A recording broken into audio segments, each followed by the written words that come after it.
ਸੁਲਤਾਨ multimedia 786 channel ਨਾਲ ਜੁੜੀਆਂ ਸਾਰੀਆਂ ਸੰਗਤਾਂ ਨੂੰ ਜੈ ਪੀਰਾਂ ਦੀ। ਅੱਜ ਦੀ ਵੀਡੀਓ ਵਿੱਚ ਅਸੀਂ ਤੁਹਾਨੂੰ ਸੱਚੇ ਇਸ਼ਕ ਦੀ ਕਹਾਣੀ ਦੱਸਣ ਜਾ ਰਹੇ ਹਾਂ ਕਿ ਕਿੱਦਾਂ ਇੱਕ ਮਰੀਦ ਦੇ ਸੱਚੇ ਇਸ਼ਕ ਨੇ ਆਪਣੇ ਪੀਰ ਦੀ ਜੁੱਤੀਆਂ ਦੇ ਲਈ 70 ਊਠ ਕਸਤੂਰੀ ਦੇ ਭਰੇ ਹੋਏ ਦੇ ਦਿੱਤੇ। ਕਿੱਦਾਂ ਸੱਚਾ ਇਸ਼ਕ ਸਾਨੂੰ ਧੁਰ ਦਰਗਾਹ ਦੇ ਵਿੱਚ ਪ੍ਰਵਾਨ ਕਰਾਉਂਦਾ ਹੈ। ਸੋ ਹੱਥ ਜੋੜ ਕੇ ਬੇਨਤੀ ਹੈ, ਇਸ ਵੀਡੀਓ ਨੂੰ ਪੂਰਾ ਜ਼ਰੂਰ ਦੇਖਿਓ ਤੇ ਇਸ ਚੈਨਲ ਨੂੰ ਵੀ ਜ਼ਰੂਰ ਸਬਸਕ੍ਰਾइब ਕਰਿਓ। ਪੀਰਾਂ ਦੀ ਪਿਆਰੀ ਸਾਧ ਸੰਗਤ ਜੀ, ਸੱਚਾ ਇਸ਼ਕ ਜਦੋਂ ਸਾਨੂੰ ਕੋਈ ਕਾਮਲ ਮੁਰਸ਼ਿਦ ਮਿਲ ਜਾਂਦਾ ਹੈ, ਕਾਮਲ ਗੁਰੂ ਮਿਲ ਜਾਂਦਾ ਹੈ, ਤਾਂ ਫਿਰ ਸਾਨੂੰ ਉਹਨਾਂ ਦੇ ਨਾਲ ਸਿਰਫ ਔਰ ਸਿਰਫ ਸੱਚਾ ਇਸ਼ਕ ਹੀ ਕਰਨਾ ਚਾਹੀਦਾ ਹੈ, ਰੂਹਾਨੀ ਇਸ਼ਕ ਕਰਨਾ ਚਾਹੀਦਾ ਹੈ। ਤਾਂ ਹੀ ਅਸੀਂ ਇਸ਼ਕ ਵਿੱਚ ਪਾਸ ਹੋ ਸਕਦੇ ਹਾਂ ਤੇ ਉਸ ਪਰਮਾਤਮਾ ਤੱਕ ਪਹੁੰਚ ਸਕਦੇ ਹਾਂ, ਅੱਲਾਹ ਤਾਲਾ ਤੱਕ ਪਹੁੰਚ ਸਕਦੇ ਹਾਂ। ਜਿਸ ਇਨਸਾਨ ਨੇ ਗੁਰੂ ਧਾਰ ਕੇ ਵੀ ਸੱਚਾ ਇਸ਼ਕ ਨਹੀਂ ਕੀਤਾ, ਦਿਲੋਂ ਉਹਦੀ ਸੇਵਾ ਨਹੀਂ ਕੀਤੀ, ਇੱਜ਼ਤ ਮਾਣ ਨਹੀਂ ਕੀਤਾ, ਬੰਦਗੀ ਨਹੀਂ ਕੀਤੀ, ਤਾਂ ਫਿਰ ਇੱਦਾਂ ਦੇ ਇਨਸਾਨ ਨੂੰ ਗੁਰੂ ਧਾਰਨ ਦਾ ਵੀ ਕੋਈ ਫਾਇਦਾ ਨਹੀਂ ਹੁੰਦਾ ਹੈ। ਫਿਰ ਚਾਹੇ ਉਹ ਸਾਰੀ ਉਮਰ ਜੋ ਮਰਜ਼ੀ ਕਰਦਾ ਰਹੇ, ਉਹ ਧੁਰ ਦਰਗਾਹ ਦੇ ਵਿੱਚ ਪ੍ਰਵਾਨ ਨਹੀਂ ਹੁੰਦਾ। ਇਸ ਕਰਕੇ ਸਾਨੂੰ ਜੇ ਕਰਨਾ ਚਾਹੀਦਾ ਹੈ ਤਾਂ ਆਪਣੇ ਪੀਰੋ ਮੁਰਸ਼ਿਦ ਗੁਰੂ ਦੇ ਨਾਲ ਸਿਰਫ ਔਰ ਸਿਰਫ ਸੱਚਾ ਇਸ਼ਕ ਹੀ ਕਰਨਾ ਚਾਹੀਦਾ ਹੈ। ਚਾਹੇ ਸਾਨੂੰ ਕੁਝ ਵੀ ਬਾਰ ਨਾ ਪੈ ਜਾਵੇ, ਪਰ ਸਾਨੂੰ ਆਪਣੇ ਇਸ਼ਕ ਨੂੰ ਜ਼ਰੂਰ ਨਿਭਾਉਣਾ ਚਾਹੀਦਾ ਹੈ। ਇੱਦਾਂ ਦਾ ਹੀ ਇਸ਼ਕ ਹਜ਼ਰਤ ਅਮੀਰ ਖੁਸਰੋ ਉਹਨਾਂ ਨੇ ਕਮਾਇਆ ਹੈ ਆਪਣੇ ਪੀਰੋ ਮੁਰਸ਼ਿਦ ਦੇ ਨਾਲ। ਪੀਰਾਂ ਦੀ ਪਿਆਰੀ ਸਾਧ ਸੰਗਤ ਜੀ, ਅੱਲਾਹ ਤਾਲਾ ਦੇ 3 ਪਾਕ ਮਹਿਬੂਬ ਹੋਏ ਹਨ।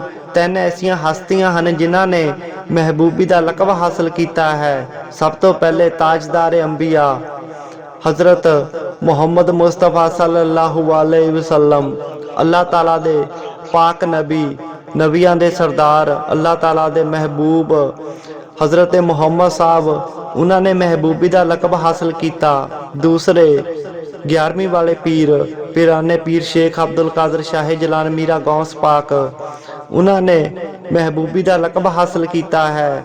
ਤੇ ਤੀਸਰੇ ਹਜ਼ਰਤ ਨਿਜ਼ਾਮੁਦੀਨ ਔਲੀਆ, ਜਿਨ੍ਹਾਂ ਦੀ ਅਸਲ ਦਰਗਾਹ ਅਸਲ ਮਜ਼ਾਰੇ ਪਾਕ ਦਿੱਲੀ ਦੇ ਵਿੱਚ ਅੱਜ ਵੀ ਮੌਜੂਦ ਹੈ। ਹਜ਼ਰਤ ਨਿਜ਼ਾਮੁਦੀਨ ਔਲੀਆ, ਇਹ ਕਿੱਸਾ ਇਹਨਾਂ ਦਾ ਹੀ ਹੈ ਅਤੇ ਉਹਨਾਂ ਦੇ ਮੁਰੀਦ ਹਜ਼ਰਤ ਅਮੀਰ ਖੁਸਰੋ ਜੀ ਦਾ ਹੈ। ਇਹ ਇੱਕ ਸੱਚੀ ਕਹਾਣੀ ਹੈ। ਇਹ ਉਸ ਜ਼ਮਾਨੇ ਦੀ ਗੱਲ ਹੈ ਜਦੋਂ ਹਜ਼ਰਤ ਨਿਜ਼ਾਮੁਦੀਨ ਔਲੀਆ ਆਪ ਦਿੱਲੀ ਦੇ ਵਿੱਚ ਮੌਜੂਦ ਸਨ। ਜਦੋਂ ਉਹਨਾਂ ਦੀ ਸ਼ੋਹਰਤ ਚਾਰੇ ਪਾਸੇ ਹੀ ਫੈਲ ਗਈ, ਚਾਰੇ ਪਾਸੇ ਹੀ ਉਹਨਾਂ ਦੀਆਂ ਕਰਾਮਾਤਾਂ ਦੀਆਂ ਗੱਲਾਂ ਹੋਣ ਲੱਗ ਪਈਆਂ, ਉਹਨਾਂ ਦਾ ਫੈਜ਼ ਜਾਰੀ ਹੋ ਗਿਆ, ਤਾਂ ਕੁਝ ਕਵਾਲ ਲੋਕ ਸਨ ਜਿਨ੍ਹਾਂ ਨੇ ਸੁਣਿਆ ਹੋਇਆ ਸੀ ਕਿ ਜਿਹੜਾ ਵੀ ਹਜ਼ਰਤ ਨਿਜ਼ਾਮੁਦੀਨ ਔਲੀਆ ਸਰਕਾਰ ਦੇ ਦਰਬਾਰ ਵਿੱਚ ਜਾਂਦਾ ਹੈ, ਉਹ ਕਦੇ ਵੀ ਖਾਲੀ ਨਹੀਂ ਮੁੜਦਾ। ਇਹੀ ਸੋਚ ਕੇ ਉਹ ਕਵਾਲ ਵੀ ਹਜ਼ਰਤ ਨਿਜ਼ਾਮੁਦੀਨ ਔਲੀਆ ਰਹਿਮਤੁल्लाह ਅਲੈਹ ਉਹਨਾਂ ਦੇ ਦਰਬਾਰ ਦੇ ਵਿੱਚ ਗਏ ਤੇ ਜਾ ਕੇ ਅਰਜ਼ ਕੀਤੀ ਕਿ ਸਰਕਾਰ, ਅਸੀਂ ਤੁਹਾਡੇ ਦਰਬਾਰ ਤੇ ਹਾਜ਼ਰੀ ਦੇਣਾ ਚਾਹੁੰਦੇ ਹਾਂ। ਸਰਕਾਰ ਨੇ ਹੁਕਮ ਦੇ ਦਿੱਤਾ ਕਿ ਠੀਕ ਹੈ ਭਾਈ, ਤੁਸੀਂ ਵੀ ਹਾਜ਼ਰੀ ਦੇ ਲਓ। ਕਵਾਲਾਂ ਨੇ ਸਰਕਾਰ ਦੇ ਦਰਬਾਰ ਦੇ ਬੈਠ ਕੇ ਉਹਨਾਂ ਦੇ ਸਾਹਮਣੇ ਹਾਜ਼ਰੀ ਦਿੱਤੀ, ਉਹਨਾਂ ਦੇ ਸੋਲੇ ਗਾਏ, ਉਹਨਾਂ ਦੀ ਉਸਤਤ ਕੀਤੀ, ਅੱਲਾਹ ਤਾਲਾ ਦੀ ਉਸਤਤ ਕੀਤੀ। ਤੇ ਜਦੋਂ ਕਵਾਲੀਆਂ ਦਾ ਪ੍ਰੋਗਰਾਮ ਖਤਮ ਹੋ ਗਿਆ, ਉਹ ਸਮਾਂ ਐਸਾ ਚੱਲ ਰਿਹਾ ਸੀ ਕਿ ਹਜ਼ਰਤ ਨਿਜ਼ਾਮੁਦੀਨ ਔਲੀਆ ਉਸ ਵੇਲੇ ਗਰੀਬੀ ਦਾ ਆਲਮ ਚੱਲ ਰਿਹਾ ਸੀ। ਜਦੋਂ ਕਵਾਲੀਆਂ ਹੁੰਦੀਆਂ ਹਨ ਤੇ ਜਦੋਂ ਕਵਾਲਾਂ ਨੂੰ ਵਿਦਿਆ ਕਰਨਾ ਹੁੰਦਾ ਹੈ, ਤਾਂ ਇੱਕ ਫਕੀਰ ਉਹਨਾਂ ਨੂੰ ਕਦੇ ਖਾਲੀ ਨਹੀਂ ਮੋੜਦਾ, ਕੁਝ ਨਾ ਕੁਝ ਦੇ ਕੇ ਹੀ ਮੋੜਦਾ ਹੈ। ਤੇ ਸਰਕਾਰ ਨੇ ਵੀ ਉਹਨਾਂ ਨੂੰ ਕੁਝ ਨਾ ਕੁਝ ਦੇਣਾ ਜ਼ਰੂਰ ਸੀ, ਪਰ ਗਰੀਬੀ ਦਾ ਆਲਮ ਉਹਨਾਂ ਦੇ ਕੋਲ ਉਸ ਵਕਤ ਕਵਾਲਾਂ ਨੂੰ ਦੇਣ ਵਾਸਤੇ ਕੁਝ ਵੀ ਨਹੀਂ ਸੀ।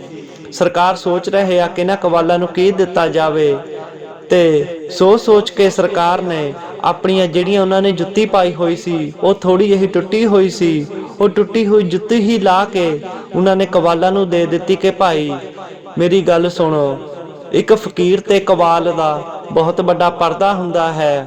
ਤੁਸੀਂ ਹਾਜ਼ਰੀ ਦਿੱਤੀ ਆ, ਮੇਰੇ ਮਹਿਬੂਬ ਦੀ ਉਸਤਤ ਕੀਤੀ ਆ, ਪਰ ਮੈਂ ਤੁਹਾਨੂੰ ਹੁਣ ਇੱਥੋਂ ਖਾਲੀ ਨਹੀਂ ਭੇਜ ਸਕਦਾ, ਪਰ ਮੇਰੇ ਕੋਲ ਤੁਹਾਨੂੰ ਦੇਣ ਨੂੰ ਕੁਝ ਵੀ ਨਹੀਂ ਆ।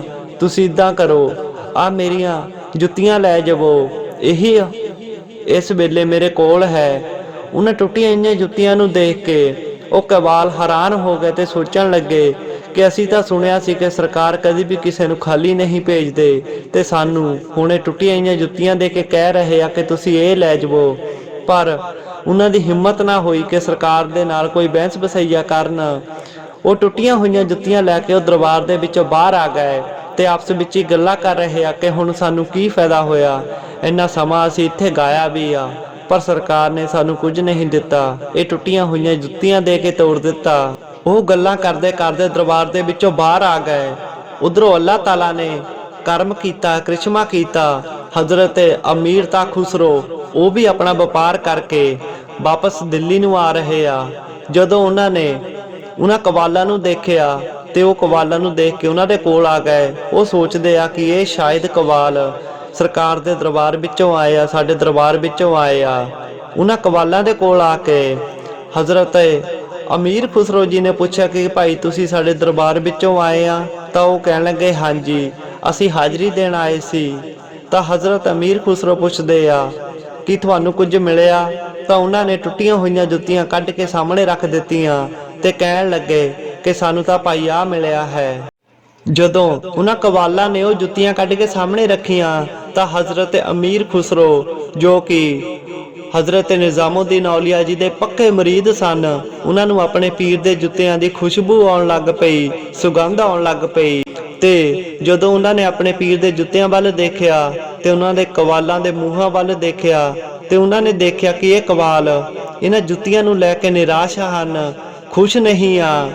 ਉਹਨਾਂ ਨੇ ਪੁੱਛਿਆ ਕਿ ਭਾਈ ਕੀ ਤੁਸੀਂ ਮੈਨੂੰ ਇਹ ਜੁੱਤੀਆਂ ਦੇ ਸਕਦੇ ਹੋ? ਤਾਂ ਕਵਾਲਾਂ ਨੇ ਕਿਹਾ ਹਾਂਜੀ, ਤੁਸੀਂ ਲੈ ਲਵੋ। ਹਜ਼ਰਤ ਅਮੀਰ ਖੁਸਰੋ ਕਹਿਣ ਲੱਗੇ ਕਿ ਦੱਸੋ ਮੈਂ ਇਹਨਾਂ ਜੁੱਤੀਆਂ ਦੇ ਬਦਲੇ ਤੁਹਾਨੂੰ ਕੀ ਦਵਾਂ? ਤਾਂ ਉਹ ਕਵਾਲ ਸੋਚਦੇ ਆ ਤੇ ਕਹਿਣ ਲੱਗੇ ਭਾਈ ਅਸੀਂ ਇਹਨਾਂ ਟੁੱਟੀਆਂ ਹੋਈਆਂ ਜੁੱਤੀਆਂ ਦਾ ਕੀ ਮੰਗੀਏ, ਤੇਰਾ ਜੋ ਦਿਲ ਕਰਦਾ ਤੂੰ ਉਹ ਦੇ ਦੇ। ਹਜ਼ਰਤ ਅਮੀਰ ਖੁਸਰੋ ਕਹਿਣ ਲੱਗੇ ਕਿ ਨਹੀਂ, ਤੁਸੀਂ ਮੰਗ ਲਓ ਜੋ ਮੰਗਣਾ ਹੈ। ਤਾਂ ਕਵਾਲ ਕਹਿੰਦੇ ਨਹੀਂ, ਤੁਸੀਂ ਜੋ ਦੇਣਾ ਹੈ ਸਾਨੂੰ ਦੇ ਦਿਓ। ਤਾਂ ਹਜ਼ਰਤ ਅਮੀਰ ਖੁਸਰੋ ਜੀ ਕਹਿਣ ਲੱਗੇ ਕਿ ਮੈਂ ਇਹਨਾਂ ਜੁੱਤੀਆਂ ਦਾ ਮੁੱਲ ਤਾਂ ਨਹੀਂ ਦੇ ਸਕਦਾ, ਇਹਨਾਂ ਦੀ ਕੀਮਤ ਤਾਂ ਮੈਂ ਨਹੀਂ ਦੇ ਸਕਦਾ, ਇਹਨਾਂ ਦੇ ਬਦਲੇ ਮੈਂ ਨਜ਼ਰਾਨਾ ਦੇ ਸਕਦਾ ਹਾਂ। ਇਹ 70 ਊਠ ਕਸਤੂਰੀ ਦੇ ਭਰੇ ਹੋਏ ਆ, ਇਹ ਤੁਸੀਂ ਲੈ ਜਾਵੋ। ਜਦੋਂ ਇੰਨੀ ਗੱਲ ਕਵਾਲਾਂ ਨੇ ਸੁਣੀ ਕਿ ਉਹ ਟੁੱਟੀਆਂ ਹੋਈਆਂ ਜੁੱਤੀਆਂ ਦੇ ਬਦਲੇ ਹਜ਼ਰਤ ਅਮੀਰ ਖੁਸਰੋ ਇਹ 70 ਊਠ ਕਸਤੂਰੀ ਦੇ ਰਹੇ ਆ ਤੇ ਉਹ ਹੈਰਾਨ ਪਰੇਸ਼ਾਨ ਹੋ ਗਏ ਤੇ ਇੱਕ ਦੂਜੇ ਨੂੰ ਦੇਖਣ ਲੱਗ ਪਏ। ਉਹਨਾਂ ਨੂੰ ਹੈਰਾਨ ਦੇਖ ਕੇ ਹਜ਼ਰਤ ਅਮੀਰ ਖੁਸਰੋ ਕਹਿਣ ਲੱਗੇ ਕਿ ਭਾਈ ਮੈਂ ਮਜ਼ਾਕ ਨਹੀਂ ਕਰ ਰਿਹਾ, ਮੈਂ ਆਪਣੇ ਪੀਰ ਦੇ ਜੁੱਤੀਆਂ ਬਦਲੇ ਇਹ 70 ਊਠ ਤੁਹਾਨੂੰ ਕਸਤੂਰੀ ਦੇ ਦਿੱਤੇ, ਤੁਸੀਂ ਲੈ ਜਾਵੋ। ਇਹ ਸੁਣ ਕੇ ਕਵਾਲ ਖੁਸ਼ ਹੋ ਗਏ ਤੇ 70 ਊਠ ਕਸਤੂਰੀ ਦੇ ਲੈ ਲਏ। ਉਹ ਜੁੱਤੀਆਂ ਲੈ ਕੇ ਹਜ਼ਰਤ ਅਮੀਰ ਖੁਸਰੋ ਜੀ ਨੇ ਇੱਕ ਰੁਮਾਲ ਦੇ ਵਿੱਚ ਲਪੇਟੀਆਂ ਤੇ ਆਪਣੇ ਸਿਰ ਤੇ ਰੱਖ ਕੇ ਉਹ ਸਰਕਾਰ ਦੇ ਦਰਬਾਰ ਦੇ ਵਿੱਚ ਆ ਕੇ ਸਜਦਾ ਸਲਾਮ ਕੀਤਾ। ਹਜ਼ਰਤ ਨਿਜ਼ਾਮੁਦੀਨ ਜੀ ਆਪ ਜਾਣੀ ਜਾਣ ਸਨ, ਉਹ ਸਭ ਕੁਝ ਹੀ ਜਾਣਦੇ ਸਨ। ਉਹਨਾਂ ਨੇ ਜਦੋਂ ਹਜ਼ਰਤ ਅਮੀਰ ਖੁਸਰੋ ਜੀ ਨੂੰ ਆਉਂਦੇ ਹੋਏ ਦੇਖਿਆ, ਜਦੋਂ ਕੋਲ ਆਏ ਤਾਂ ਪੁੱਛਣ ਲੱਗੇ ਕਿ ਐ ਅਮੀਰ, ਇਸ ਵਾਰ ਤੇਰਾ ਬਿਜ਼ਨਸ ਕਿੱਦਾਂ ਦਾ ਰਿਹਾ, ਕਿੰਨਾ ਕੁ ਮੁਨਾਫਾ ਹੋਇਆ? ਤਾਂ ਇਹ ਸੁਣ ਕੇ ਹਜ਼ਰਤ ਅਮੀਰ ਖੁਸਰੋ ਕਹਿਣ ਲੱਗੇ ਕਿ ਸਰਕਾਰ ਇਸ ਵਾਰ ਤਾਂ ਇੰਨਾ ਮੁਨਾਫਾ ਹੋਇਆ ਕਿ ਨਾ ਕਦੀ ਪਹਿਲਾਂ ਹੋਇਆ ਤੇ ਨਾ ਕਦੀ ਅੱਗੇ ਹੋਵੇਗਾ। ਉਹਨਾਂ ਨੇ ਉਹ ਜੁੱਤੀਆਂ ਜੋ ਰੁਮਾਲ ਵਿੱਚ ਲਪੇਟੀਆਂ ਹੋਈਆਂ ਸੀ, ਸਿਰ ਤੇ ਰੱਖੀਆਂ ਹੋਈਆਂ ਸੀ, ਸਰਕਾਰ ਦੇ ਅੱਗੇ ਰੱਖ ਦਿੱਤੀਆਂ ਤੇ ਕਹਿਣ ਲੱਗੇ ਸਰਕਾਰ ਇਸ ਵਾਰ ਮੈਨੂੰ ਬਹੁਤ ਮੁਨਾਫਾ ਹੋਇਆ। ਤਾਂ ਉਹ ਕਹਿਣ ਲੱਗੇ ਭਾਈ ਦੱਸ ਤਾਂ ਸਹੀ ਇਸ ਵਾਰ ਤੈਨੂੰ ਕਿੰਨਾ ਕੁ ਮੁਨਾਫਾ ਹੋ ਗਿਆ? ਤਾਂ ਉਹ ਕਹਿਣ ਲੱਗੇ ਸਰਕਾਰ ਇਸ ਵਾਰ ਮੈਂ 70 ਊਠ ਕਸਤੂਰੀ ਦੇ ਕੇ ਇਹ 2 ਜੁੱਤੀਆਂ ਤੁਹਾਡੇ ਜੋੜੇ ਖਰੀਦੇ ਹਨ। ਇਹ ਸੁਣ ਕੇ ਹਜ਼ਰਤ ਨਿਜ਼ਾਮੁਦੀਨ ਔਲੀਆ ਕਹਿਣ ਲੱਗੇ ਕਿ ਇਹ ਤੂੰ ਕੀ ਕੀਤਾ? ਇਹਨਾਂ ਟੁੱਟੀਆਂ ਹੋਈਆਂ ਜੁੱਤੀਆਂ ਦੇ ਬਦਲੇ ਤੂੰ 70 ਊਠ ਕਸਤੂਰੀ ਦੇ ਆਇਆ, ਇਹ ਤਾਂ ਤੂੰ ਬਹੁਤ ਹੀ ਘਾਟਾ ਕਰਵਾਇਆ। ਇਹ ਸੁਣ ਕੇ ਹਜ਼ਰਤ ਅਮੀਰ ਖੁਸਰੋ ਕਹਿਣ ਲੱਗੇ ਕਿ ਨਹੀਂ ਸਰਕਾਰ, ਤੁਹਾਨੂੰ ਮੈਂ ਦੱਸਦਾ ਹਾਂ ਕਿ ਮੈਂ ਇਸ ਵਾਰ ਕਿੰਨਾ ਤਕੜਾ ਬਿਜ਼ਨਸ ਕਰਕੇ ਆਇਆ ਹਾਂ, ਮੈਨੂੰ ਕਿੰਨਾ ਮੁਨਾਫਾ ਹੋਇਆ ਹੈ। ਤਾਂ ਨਿਜ਼ਾਮੁਦੀਨ ਔਲੀਆ ਜੀ ਕਹਿਣ ਲੱਗੇ ਕਿ ਦੱਸ ਭਾਈ ਤੈਨੂੰ ਕੀ ਮੁਨਾਫਾ ਹੋਇਆ? ਤਾਂ ਉਹ ਕਹਿਣ ਲੱਗਾ ਕਿ ਸਰਕਾਰ ਇਸ ਇੱਕ ਜੁੱਤੀ ਨਾਲ ਤਾਂ ਮੈਂ ਇਸ ਜਹਾਨ ਨੂੰ ਖਰੀਦ ਲਿਆ ਤੇ ਇਸ ਦੂਸਰੀ ਜੁੱਤੀ ਦੇ ਨਾਲ ਮੈਂ ਉਸ ਜਹਾਨ ਨੂੰ ਖਰੀਦ ਲਿਆ, ਇਹ ਤੋਂ ਵੱਡਾ ਮੁਨਾਫਾ ਦੱਸੋ ਮੈਨੂੰ ਹੋਰ ਕੀ ਹੋ ਸਕਦਾ ਹੈ? ਵਾਹ ਜੀ ਵਾਹ, ਇਹ ਹੁੰਦਾ ਹੈ ਸੱਚਾ ਇਸ਼ਕ ਕਿ ਆਪਣੇ ਪੀਰ ਦੀਆਂ ਜੁੱਤੀਆਂ ਦੇ ਲਈ 70 ਊਠ ਕਸਤੂਰੀ ਦੇ ਦਿੱਤੇ। ਉਸ ਸਮੇਂ ਦੀ ਗੱਲ ਹੈ ਜਦੋਂ ਨਿਜ਼ਾਮੁਦੀਨ ਔਲੀਆ ਜੀ ਇਸ ਧਰਤੀ ਤੇ ਮੌਜੂਦ ਸਨ, ਦਿੱਲੀ ਦੇ ਵਿੱਚ ਮੌਜੂਦ ਸਨ। ਉਸ ਸਮੇਂ 70 ਊਠ ਕਸਤੂਰੀ ਦਾ ਕਿੰਨਾ ਮੁੱਲ ਹੁੰਦਾ ਹੋਵੇਗਾ, ਕਿੰਨੇ ਮਹਿੰਗੇ ਹੁੰਦੇ ਹੋਣਗੇ, ਜੋ ਉਹਨਾਂ ਨੇ ਬਿਨਾਂ ਸੋਚੇ ਸਮਝੇ ਆਪਣੇ ਪੀਰ ਦੀਆਂ ਜੁੱਤੀਆਂ ਦੇ ਲਈ ਉਹਨਾਂ ਕਬਾਲਾਂ ਨੂੰ ਦੇ ਦਿੱਤੇ। ਤੇ ਇਸ ਜਹਾਨ ਦੇ ਵਿੱਚ ਵੀ ਉਹਨਾਂ ਨੇ ਆਪਣੇ ਸਾਰੇ ਗੁਨਾਹਾਂ ਨੂੰ ਬਖਸ਼ਾ ਲਿਆ ਤੇ ਉਸ ਜਹਾਨ ਦੇ ਵਿੱਚ ਵੀ ਅੱਲਾ ਦੀ ਕਚਹਿਰੀ ਵਿੱਚ ਮਨਜ਼ੂਰ ਹੋ ਗਏ। ਐਸਾ ਹੁੰਦਾ ਹੈ ਸੱਚਾ ਇਸ਼ਕ। ਇਹ ਹੁੰਦੀ ਹੈ ਸੱਚੇ ਆਸ਼ਿਕਾਂ ਦੀ ਗੱਲ ਕਿ ਜੋ ਆਪਣਾ ਨਫਾ ਨੁਕਸਾਨ ਨਹੀਂ ਦੇਖਦੇ, ਆਪਣੇ ਪੀਰ ਦੇ ਲਈ ਉਹ ਕੁਝ ਵੀ ਕਰ ਸਕਦੇ ਆ, ਜੋ ਕਿ ਹਜ਼ਰਤ ਅਮੀਰ ਖੁਸਰੋ ਜੀ ਨੇ ਆਪਣੇ ਪੀਰ ਦੀਆਂ ਜੁੱਤੀਆਂ ਲਈ 70 ਊਠ ਕਸਤੂਰੀ ਦੇ ਦਿੱਤੇ। ਸੋ ਪੀਰਾਂ ਦੀ ਪਿਆਰੀ ਸਾਧ ਸੰਗਤ ਜੀ, ਜੇ ਇਸ ਗੱਲ ਨੂੰ ਸਮਝਿਆ ਜਾਵੇ ਤਾਂ ਹੀ ਅਸੀਂ ਸਫਲ ਹੋ ਸਕਦੇ ਹਾਂ। ਜੇਕਰ ਇਸ਼ਕ ਕਰਨਾ ਹੈ ਤਾਂ ਆਪਣੇ ਪੀਰੋ ਮੁਰਸ਼ਦ ਨਾਲ, ਗੁਰੂ ਦੇ ਨਾਲ ਐਸਾ ਕਰੋ, ਸੱਚਾ ਇਸ਼ਕ ਕਰੋ, ਤਾਂ ਜੋ ਅਸੀਂ ਇਸ ਜਹਾਨ ਦੇ ਵਿੱਚ ਤਾਂ ਬਖਸ਼ਾਏ ਹੀ ਜਾਈਏ, ਉਸ ਅੱਲਾ ਦੀ ਕਚਹਿਰੀ ਵਿੱਚ ਵੀ ਬਖਸ਼ਾ ਹੋ ਜਾਈਏ। ਐਸਾ ਸੱਚਾ ਇਸ਼ਕ ਕਰੋ ਤਾਂ ਹੀ ਆਪਾਂ ਪਾਰ ਹੋ ਸਕਦੇ ਹਾਂ। ਦਿਖਾਉਣ ਵਾਲਾ ਇਸ਼ਕ ਨਹੀਂ, ਰੂਹਾਨੀ ਇਸ਼ਕ ਹੋਣਾ ਚਾਹੀਦਾ ਹੈ। ਮਨ ਸੱਚਾ ਹੋਣਾ ਚਾਹੀਦਾ ਹੈ, ਦੁਨੀਆਦਾਰੀ ਦੇ ਵਿੱਚ ਨਹੀਂ ਫਿਰਨਾ ਚਾਹੀਦਾ ਹੈ। ਜੋ ਆਪਣੇ ਪੀਰੋ ਮੁਰਸ਼ਦ ਦੇ ਨਾਲ ਸੱਚਾ ਇਸ਼ਕ ਕਰਦਾ ਹੈ, ਰੂਹਾਨੀ ਇਸ਼ਕ ਕਰਦਾ ਹੈ, ਦਿਲੋਂ ਇਸ਼ਕ ਕਰਦਾ ਹੈ, ਉਹੀ ਪਾਰ ਲੰਘਦਾ ਹੈ, ਉਹੀ ਕਿਸੇ ਨਾ ਕਿਸੇ ਮੁਕਾਮ ਤੇ ਪਹੁੰਚਦਾ ਹੈ। ਸੋ ਇਸ ਗੱਲ ਤੇ ਗੌਰ ਜ਼ਰੂਰ ਕਰਿਓ ਤੇ ਪੀਰਾਂ ਫਕੀਰਾਂ ਦੀਆਂ ਹੋਰ ਵੀਡੀਓ ਦੇਖਣ ਲਈ ਇਸ ਚੈਨਲ ਨੂੰ ਜ਼ਰੂਰ ਸਬਸਕ੍ਰਾਈਬ ਕਰਿਓ।